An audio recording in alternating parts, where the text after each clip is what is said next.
আসসালামু আলাইকুম রহমতুল্লাহ। প্রিয় বন্ধুরা, আমি এখন বের হয়েছি, রাস্তার মধ্যে দাঁড়িয়ে আছি মূলত বন্ধুদের অপেক্ষায়। অবশেষে বন্ধু দুটো আসলো, আপনারা দেখতে পাচ্ছেন রাস্তার মধ্যে বের হয়েছি। কোথায় যাচ্ছি? মোবাইলের দোকানে আসলাম, একটা নয় দুইটি ফোন কিনতে। দুই বন্ধু মিলে দুইটি ফোন নেব, আরেক বন্ধু আমাদের সাপোর্ট করবে ভালো ফোন কেনার জন্য। তাই ফোন দেখতেছি, জাস্ট পছন্দ করতেছি, কোনটা কিনবো ভাবতেছি। অনেক মোবাইলে তো কিনতে গিয়ে অনেক নাটকীয়তা করলাম, এটা কিনবো না ওটা কিনবো, মানে অনেক দেখলাম মোবাইল।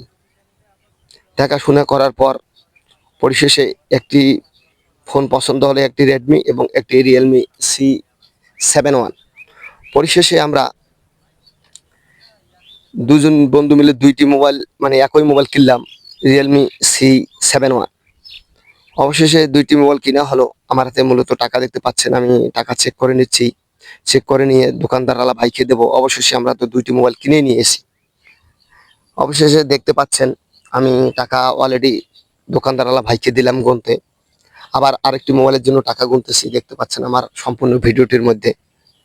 আসলে দুইটি মোবাইল কিনতে গেলে তো দুইবার টাকা গুনতে হয়, তাই না? তাই দুইবারই বললাম, দুইবার দেখতে পাচ্ছেন দুইবারই মালিক গুনতেছে টাকা।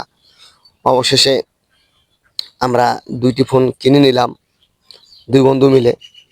আর ফোন কিনে নেওয়ার পর যখন সম্পূর্ণ টাকা পয়সা গণা শেষ হয়ে গেল, অবশেষে আমরা দোকানদারওয়ালা ভাইয়ের সঙ্গে কুশল বিনিময় করলাম। পরিশেষে আমরা দুইটি ফোন কিনে নিয়ে বন্ধুরা মিলে বাড়ির দিকে রওনা দিয়ে দিলাম। আপনারা ভালো থাকবেন, এই শুভকামনা।